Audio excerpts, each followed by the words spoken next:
বিশেষ গুরুত্বপূর্ণ একটা নোটিশ দেখুন।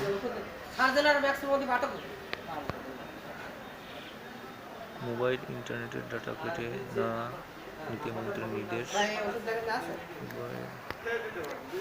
মোবাইল ইন্টারনেট ডাটা নির্দিষ্ট মেয়াদের পর কেটে না নিতে সংশ্লিষ্ট মোবাইল অপারেটরগুলোকে নির্দেশ দিয়েছে ডাক ও টেলিযোগাযোগ মন্ত্রী মোস্তফা জব্বার। তিনি ভালো একটা কাজ করেছে।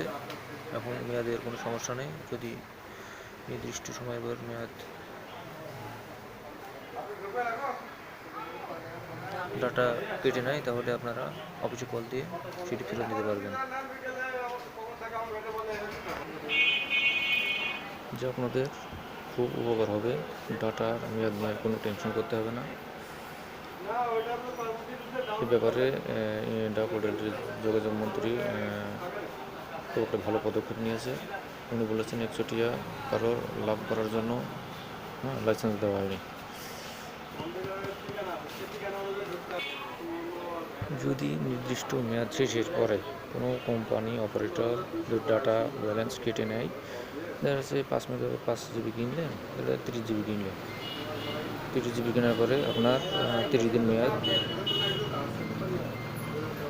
30 দিন মেয়াদে 30 জিবি পরে 10 জিবি এখনও আছে, ওই 10 জিবি কাটবে না। যদি কেটে নেয় তাহলে ওই অপারেটরের কাছে ফোন দিয়ে আবার ওইটি ফেরত নিতে পারবেন এখন। তো অনেক ভালো একটা খবরটা শেয়ার করবেন সবার সাথে। আর আমার চ্যানেলটি সাবস্ক্রাইব করবেন ভালো ভালো নিউজ উপহার পাওয়ার জন্য, ভালো ভালো জিনিস উপহার পাওয়ার জন্য। আজকে পর্যন্ত রাখি।